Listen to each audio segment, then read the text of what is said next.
एक बार नारद जी ने ब्रह्मा जी से पूछा कि तात, मैंने गणेश के जन्म संबंधी अनुपम वृतांत और परम पराक्रम से विभूषित उनका दिव्य चरित्र भी सुन लिया है। सुरेश्वर, इसके पश्चात कौन सी घटना घटी उसका वर्णन कीजिए, क्योंकि पिताजी शिव और पार्वती का उज्ज्वल यश महान आनंद प्रदान करने वाला है। ब्रह्मा जी ने कहा, मुनिश्रेष्ठ, तुम तो बड़े कारुणिक हो, तुमने बड़ी उत्तम बात पूछी है। ऋषि शतम, अच्छा, अब मैं उसका वर्णन करता हूँ, तुम ध्यान लगाकर सुनो। विपेंद्र, शिव और पार्वती अपने दोनों पुत्रों की बाल लीला देख देख कर महान प्रेम में मगन रहने लगे।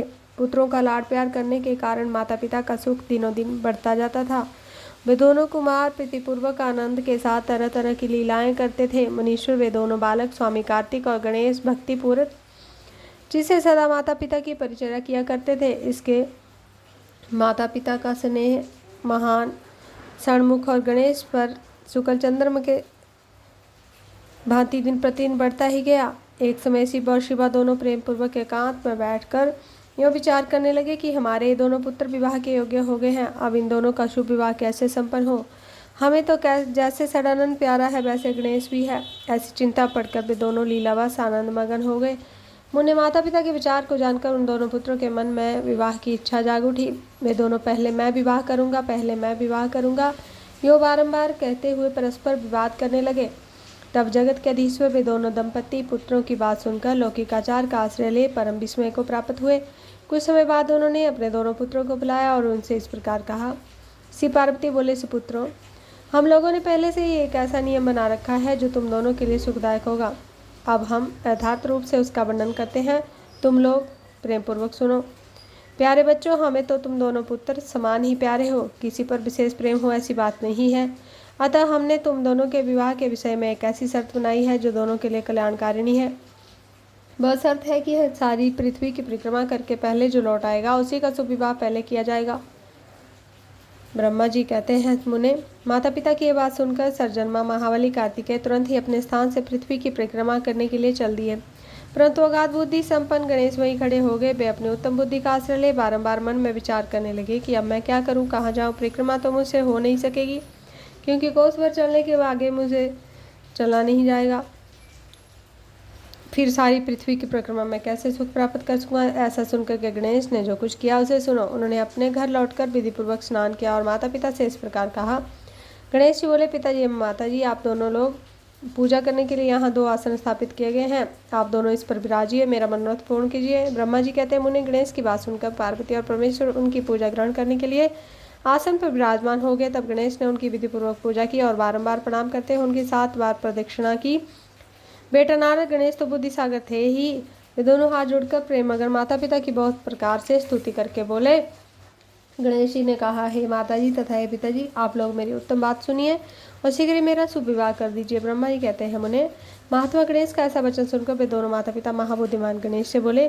शिवा और शिव ने कहा, बेटा तो पहले कानों सहित इस सारी पृथ्वी की परिक्रमा तो करा, कुमार आगे गया हुआ है, तू भी जा और उससे पहले लौटा, तब तेरा विवाह पहले कर दिया जाएगा। ब्रह्मा जी कहते हैं, मुने, नियम परायण गणेश माता पिता की ऐसी बात सुनकर कुपित हो उठे। गणेश जी ने कहा, हे माता जी और पिताजी, आप दोनों सर्वश्रेष्ठ धर्मरूप और महाबुद्धिमान हैं, अतः धर्मानुसार मेरी बात सुनिए। मेरी 7 बार पृथ्वी की परिक्रमा तो की है, फिर आप लोग ऐसी बात क्यों कह रहे हैं। ब्रह्मा जी कहते हैं, मुने, श्री पार्वती तो बड़े लीलानंदी ही ठहरे। वे गणेश का कथन सुन लौकिक गति का आश्रय लेकर बोले। श्री पार्वती ने कहा, पुत्र, तूने समुद्र पर्यंत विस्तार वाली बड़े बड़े कानों से युक्त इस सप्तद्वीप वाली विशाल पृथ्वी की परिक्रमा कब कर ली। ब्रह्मा जी कहते हैं, मुने, जब श्री पार्वती ने ऐसा कहा तब उसे सुनकर महान बुद्धिमान बुद्धि संपन्न गणेश बोले। गणेश जी ने कहा, माता जी एवं पिताजी, मैंने अपनी बुद्धि से आप दोनों श्री पार्वती की पूजा करके प्रदक्षिणा कर ली है, अतः मेरी समुद्र पर्यंत पृथ्वी की परिक्रमा पूरी हो गई। धर्म के संग्रहभूत वेदों और शास्त्रों में जो वचन मिलते हैं वे सत्य है असत्य। वे वचन है कि पुत्र माता पिता की पूजा करके उनकी प्रदक्षिणा करता है तो उसे पृथ्वी परिक्रमा जनित फल सुलभ हो जाता है। जो माता पिता को घर पर छोड़कर तीर्थ यात्रा के लिए चला जाता है वह माता पिता की हत्या करने से मिलने वाले पाप का भागी होता है, क्योंकि पुत्र के लिए माता पिता का चरण सरोज है ही महान तीर्थ है।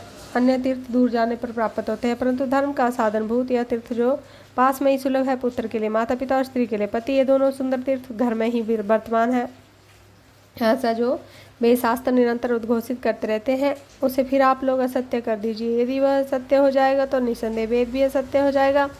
वेद द्वारा वर्णित आपका यह स्वरूप भी झूठा समझा जाएगा। इसलिए तो शीघ्र ही मेरा शुभ विवाह कर दीजिए, या यूँ कर दीजिए कि वेद शास्त्र झूठे हैं। आप दोनों धर्म रूप हैं, अतः भली भांति विचार कर इन दोनों में जो परमोत्तम प्रतीत हो उसे प्रयत्न पूर्वक करना चाहिए। ब्रह्मा जी कहते हैं, मुने तब तो बुद्धिमानों में श्रेष्ठ उत्तम बुद्धि संपन्न और महान ज्ञानी है।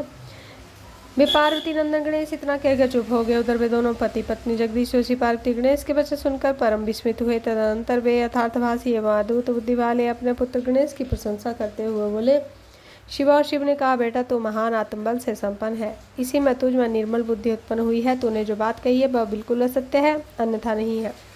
दुख का अवसर पाने पर जिसकी बुद्धि विशिष्ट हो जाती है उसका दुख उसी प्रकार विनिष्ट हो जाता है जैसे सूर्य के उदय के होते ही अंधकार। जिसके पास बुद्धि है वही बलवान है, बुद्धिहीन के पास बल कहाँ। पुत्र, वेद शास्त्र और पुराणों में बालक के लिए धर्म पालन की बात कही गई है, बस अब तूने परी कर ली। तूने जो बात कही है वह दूसरा कौन कर सकता है। हमने तेरी बात मान ली, अब इसके विपरीत नहीं करेंगे। ब्रह्मा जी कहते हैं, नारद यों कहकर उन दोनों ने बुद्धिसागर गणेश को सांत्वना कर दी और वे अपने क्षमा कीजिए। फिर वे उनके विवाह के संबंध में उत्तम विचार करने लगे। इसी समय जब प्रसन्न बुद्धि वाले प्रजापति विष्णु को शिव जी के उदय का पता चला, तब उस पर विचार करके उन्हें परम सुख प्राप्त हुआ। उन प्रजापति विष्णु के 2 दिव्य स्वरूप संपन्न एवं सर्वांग शोभना 2 सुंदर कन्याएं थी, जिनका नाम था सिद्धि और बुद्धि। भगवान शंकर गिरिजा ने उन दोनों के साथ हर्षपूर्वक गणेश का विवाह कर दिया। उस विवाह के अवसर पर संपूर्ण देवता प्रसन्न होकर पधारे। उस समय से पार्वती का जैसा मनोरथ था उसी के अनुसार विश्वकर्मा ने वह विवाह किया। उसे देखकर ऋषि और देवताओं को परम हर्ष हुआ। मुनि गणेश को भी उन दोनों पत्नियों के मिलने से जो सुख प्राप्त हुआ उनका वर्णन नहीं किया जा सकता। कुछ काल के पश्चात महात्मा गणेश के उन दोनों पत्नियों से 2 दिव्य स्वरूप पुत्र उत्पन्न हुए। उनमें गणेश पत्नी सिद्धि के गर्भ से क्षेम नामक पुत्र हुआ और बुद्धि के गर्भ से जिस परम पुत्र जन्म लिया उसका नाम लाभ हुआ। इस प्रकार जब गणेश अचिंत्य सुख का भोग करते हुए निवास करने लगे, तब दूसरे पुत्र स्वामी कार्तिक पृथ्वी की परिक्रमा करके लौटे। उस समय नारद जी ने आकर कुमार स्कंद को सब समाचार सुनाए। उन्हें सुनकर कुमार के मन में बड़ा क्षोभ हुआ। वे माता पिता शिवाशिव के द्वारा रोके जाने पर भी न रुककर क्रौंच पर्वत की ओर चले गए। देवऋषि उसी दिन से शिव पुत्र स्वामी कार्तिक का कुमारत्व कुआरापन जो था वो प्रसिद्ध हो गया। उनका नाम त्रिलोकी में विख्यात हो गया। वह शुभदायक, सर्व पापहारी, पुण्यमय और उत्कृष्ट ब्रह्मचार्य की शक्ति प्रदान करने वाला है। कार्तिक की पूर्णिमा को सभी देवता, ऋषि, तीर्थ मुनीश्वर सदा कुमार का दर्शन करने के लिए क्रौंच पर्वत पर जाते हैं। जो मनुष्य कार्तिक की पूर्णिमा के दिन कृत्तिका का नक्षत्र का योग होने पर स्वामी कार्तिक का दर्शन करता है, उसके संपूर्ण पाप नष्ट हो जाते हैं, उन्हें मनवांछित फल की प्राप्ति होती है।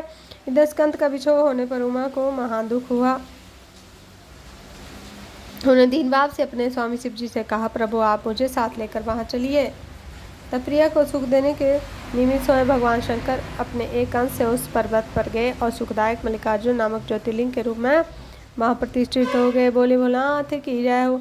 वे सत्पुरुषों की गति और वे सभी भक्तों के मनोरथ पूर्ण करने वाले हैं। वे आज भी शिवा के सहित उस पर्वत पर विराजमान हैं।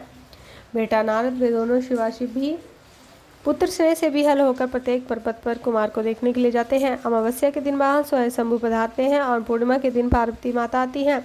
मुनीश्वर, तुमने स्वामी कार्तिक और गणेश का जो वृतांत मुझसे पूछा था वह सब मैंने तुम्हें कह सुनाया। इसे सुनकर बुद्धिमान मनुष्य समस्त पापों से मुक्त हो जाता है और उसकी सभी शुभ कामनाएं पूर्ण हो जाती है। मनुष्य इस चरित्र को पढ़ता अथवा पढ़ाता है और सुनता अथवा सुनाता है, निसंदेह उसके सभी मनोरथ सफल हो जाते हैं। यह अनुपम आख्यान पापनाशक, कीर्तिप्रद, सुखवर्धक, आयु बढ़ाने वाला, स्वर्ग की प्राप्ति कराने वाला, पुत्र पौत्र की बुद्धि कराने वाला, मोक्षप्रद, शिव जी के उत्तम ज्ञान का प्रदाता, शिव पार्वती में प्रेम उत्पन्न करने वाला और शिव शक्ति वर्धक है। यह कल्याणकारक, शिव जी के अधिक ज्ञान का दाता और सदाशिव में है। अतः मोक्षकामी एवं निष्काम भक्तों को सदा इसका श्रवण करना चाहिए।